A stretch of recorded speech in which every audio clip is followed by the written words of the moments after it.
My name is Howard Jones and welcome to my online painting channel. Today we're going to be doing a demonstration on shadows.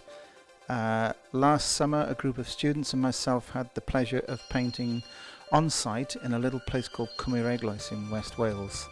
On the day the sun came out, the sun went back in as is typical with our Welsh weather down here. Nonetheless, we valiantly pressed on and we managed to get some colour sketches and some drawing sketches. We then took these back to our hotel later and worked up further paintings from these sketches. So since then I've been back in my own studio and I've worked this demonstration from my sketches, and so take a look at the materials list and we'll get started.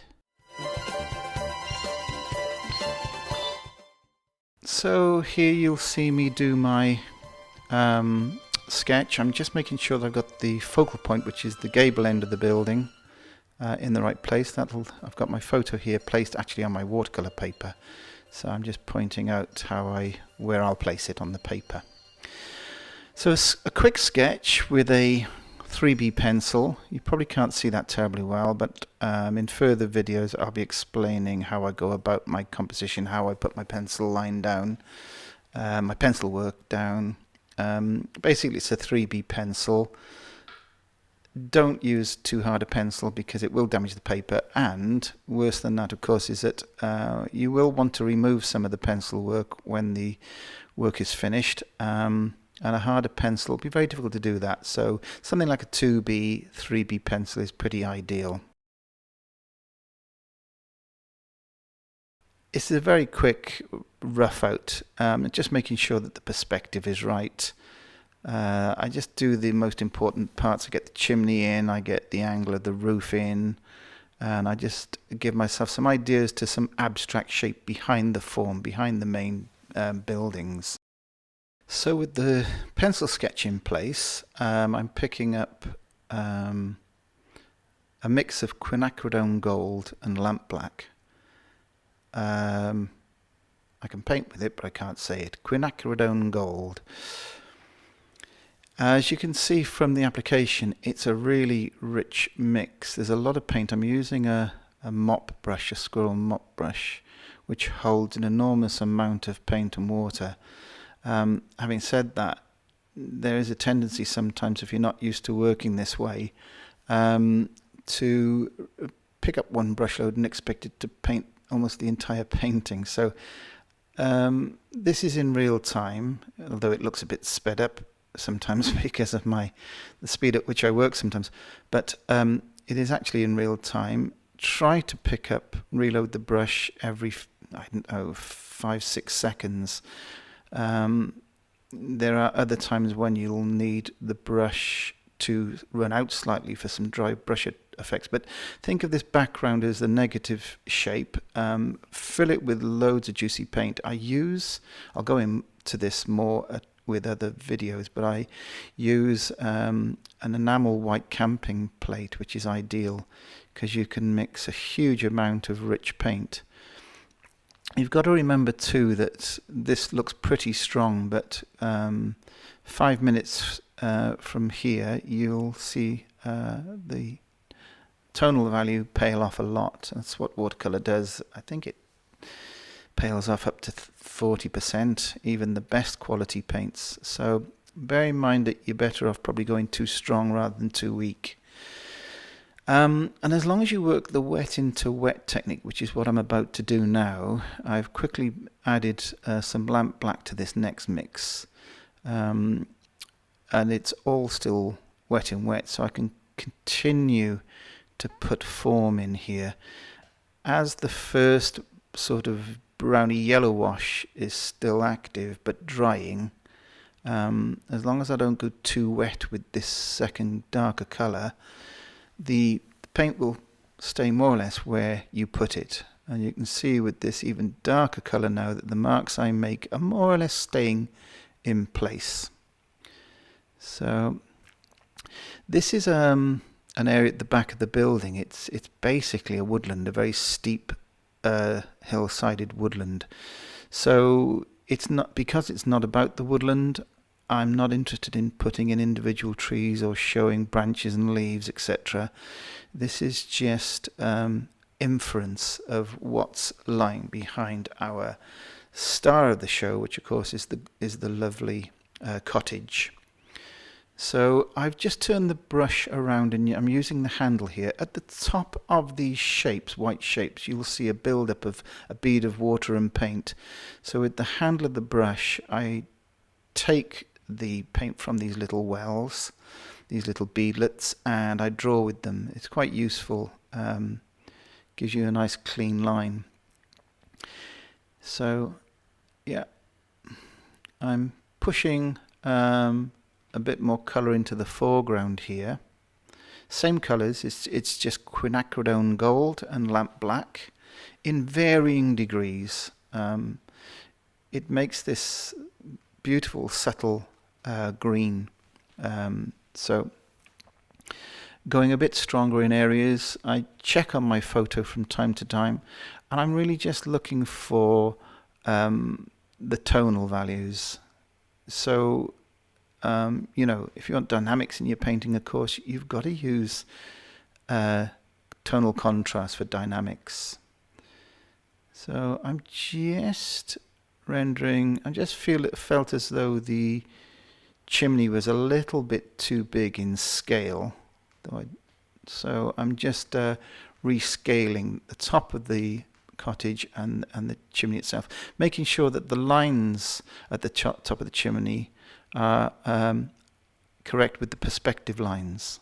So an angle down to the left and an angle down to the right from the front side of the gable end. So again, I'm just going in here with the main areas, the main shapes, the big shapes. That's all I'm looking for, is the big shapes. I mentioned a dry brush technique earlier, so that when the brush is sort of running out of its load, there's an opportunity to skim over the surface of the paper, and you get this lovely broken delivery, this crispy, sparkly effect on the paint. Using the handle of the brush again, because there's a bit of paint and water sitting at the top of the wall, I'll use that to my advantage. These things I'm doing now, they're very intuitive. There's no saying as to what they are exactly. It's just the nuances of tones in the ground. It might be vegetation as it comes down to the sand on the beach, but you're looking for, I'm looking for all the time, the tonal exchanges.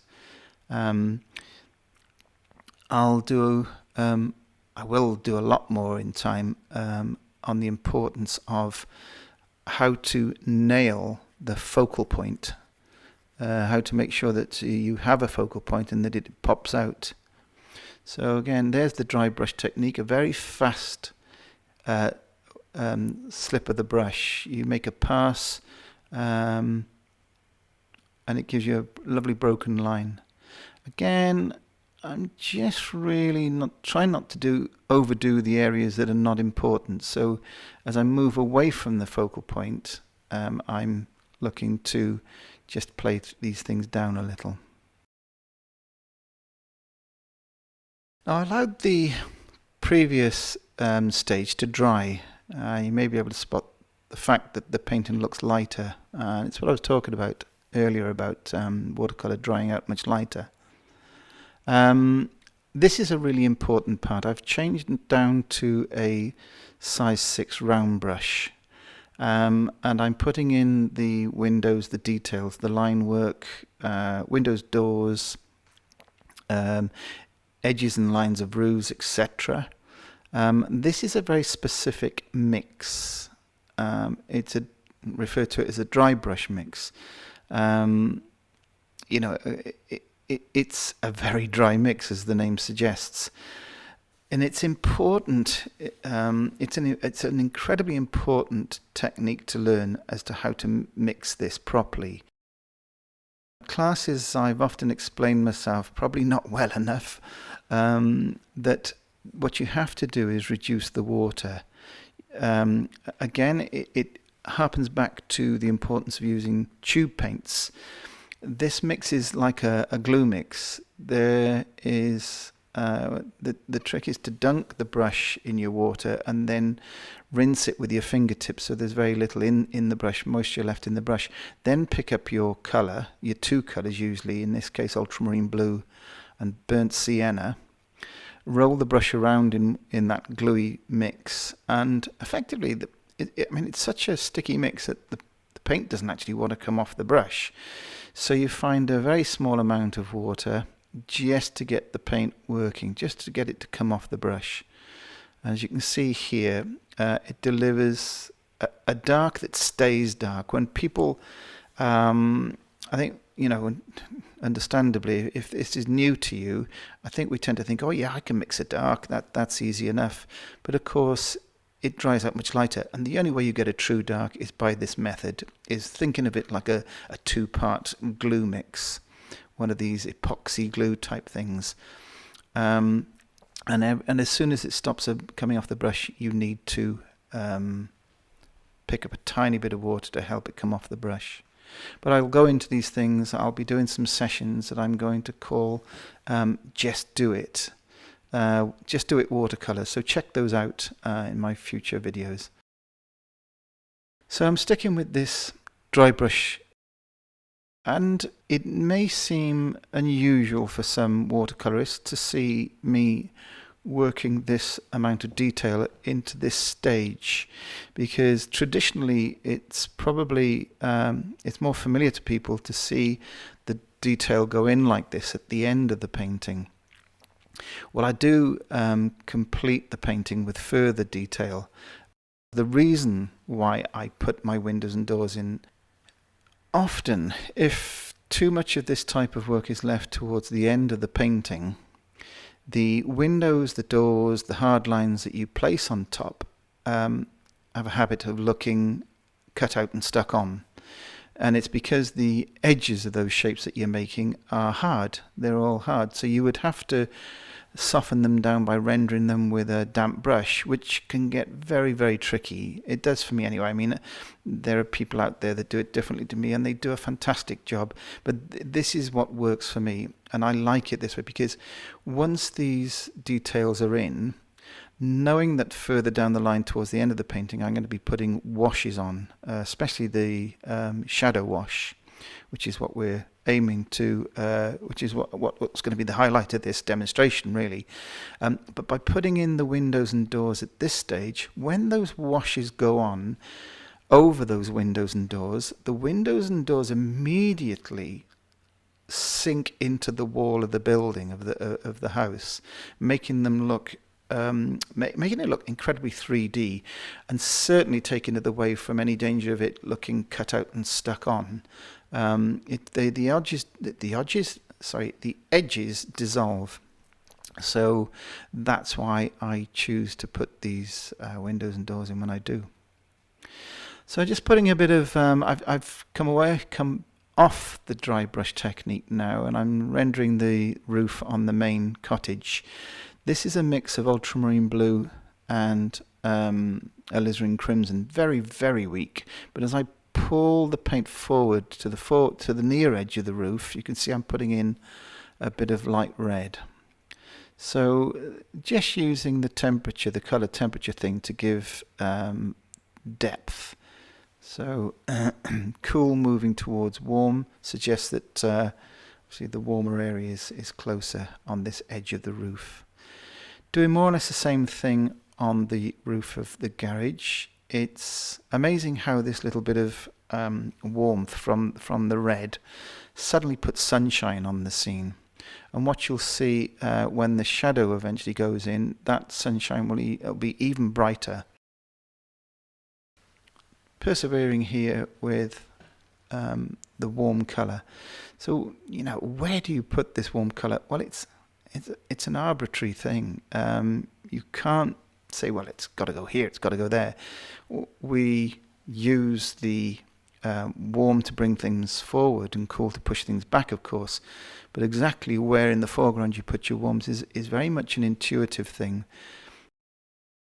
And it's something I tell students a lot, and that is, if you can, try to be looking at the entire painting all the time. So if you need to know where that warm hit of warm colour needs to go, you should be looking at what's neighbouring it. If there's a cool green, which there is in this case in the foreground, I think that's probably a good place to put the warm, and the warm is near the focal point. It's near my steps.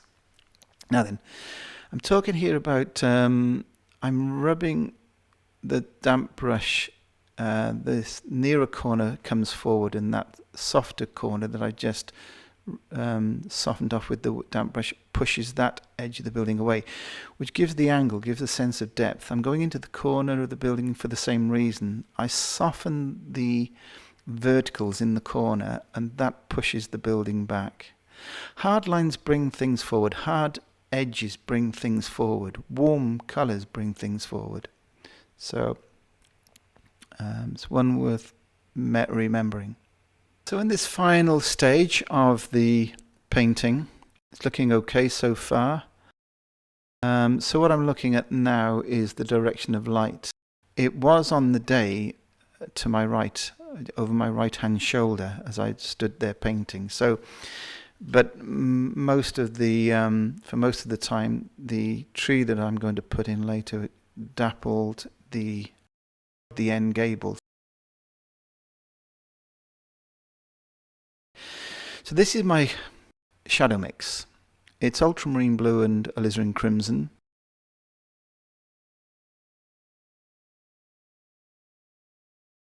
You'll see me just place a little bit of warmth in this near shadow wall. This is a little bit of light red, and it again just brings that section of the wall forward.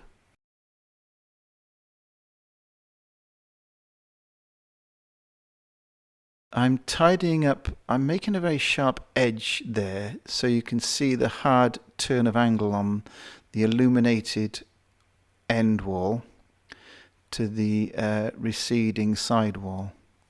So a little bit of, anyway, think in a practical sense. I mean, you'd expect to see cast shadows off the chimney on the roof. The shadow that I'm placing here is off what will be the tree that will sit on the right hand side. So try to do these shapes with as little fuss as possible. I'm just dragging that shadow out. It's quite a soft shadow back there as it disappears down the roof. So now then, I'm looking at the car shadow over the garage. I'm going to place a car shadow from what is probably coming off the chimney. You have to rely on memory a lot of the time for these things. So and trying, of course, keep them in your memory banks, build up a library in your head a bit. Otherwise, you take hundreds of photos on the day. It's the only other way of doing it, I suppose, until you think you've got something close to the right shape. Shadows are an opportunity to make your painting look pretty, basically. So the shapes have got to be good. The shapes have got to be aesthetically pleasing, as they often aren't if you're just waiting for it to happen in real life. So study shadows. Get out there and sketch them down rapidly. So everything that's out of every angle, every wall of the house that's not in direct sunlight, of course, receives a shadow. But what happens over the foreground? Okay, again, this is quite an arbitrary thing. We know that there are steps leading down. Just to let you know what I'm doing there, I'm softening the edge. When shadows fall on hard surfaces like this wall, they will tend to be mostly hard of edge. The edges of those shadows will be hard, but I do still like to soften a little bit here and there. Okay, so look at how much darker this shadow is, because this is an area of ground that's closer to us, so the shadow is stronger. It'll still dry out a lot lighter, and I'm really playing this one by ear. You have to, unless you're fortunate enough to have caught a shadow with your camera, a shadow design that is comely, that is suitable for the image, then copy it by all means. But that's an elusive thing. So Every time I go dark somewhere, the more the focal point pops out. So you can see that I'm just taking a slight diagonal brush stroke to some of these areas. The shadows in the background behind the house will be much softer of edge. So because any shadow that falls on foliage will naturally be soft. It won't have hard edges like it might if it fell on a wall. With the 1-inch flat brush now, I'm just inferring that the sand in front of us, between us and the cottage, is damp. So you get this sense of reflections. So I'm just checking out things. I'm picking off beadlets here. Those beadlets are where the water and the paint congregates. So a thirsty brush will take them off, and you can leave them there and allow them to develop into cauliflowers, and that is actually a technique that I use a lot, but in this situation I've chosen to have more control over those beads. So I'm just checking out areas, softening off the roof colours, and I think it's probably time to mix up something for the tree that's going to go into the right hand side of the cottage. So here's my tree going in. It acts as a bit of a feature and certainly helps to nail the focal point area. So line work, tonal contrast, these things all help to take your viewer to the focal point. So this is just the point of a size, I think 10 round brush with a very good point on it, good quality sable synthetic mix.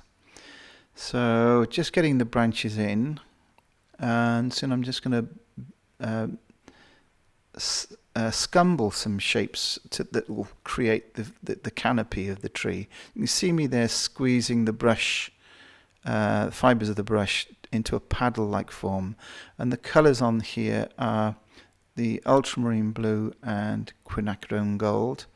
But it's the application, it's the brush, it comes off the belly of the brush. I'm holding the brush so that I can make flat contact with the surface of the watercolour paper. So there are those foliage shapes, branches, etc., that are throwing that shadow onto the gable end. Getting towards the end of the painting, and this is the time now when as you can see, I'm just sort of, these are just finishing touches, a little bit of elaboration, creating a little bit of texture here and there. Check your areas for too much flatness. Don't overdo, don't be tempted at this stage. This is often where paintings get spoilt. You've got to be in control of your detail throughout from start to finish. In another session, I'm going to demonstrate my works for me anyway, something called the 3-stage, the 3 stages of a watercolour painting. And the reason why I put a 3-stage watercolour painting together was to perhaps help people prevent them from overworking their paintings. You can see here with the shadow mix, I've taken the flat brush, I've just skimmed it over the immediate foreground.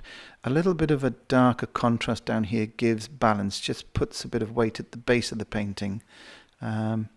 So hope you've enjoyed this. I'm just going to put a mount around it, and the job is done. Please remember to subscribe, and hope to see you at the next demo.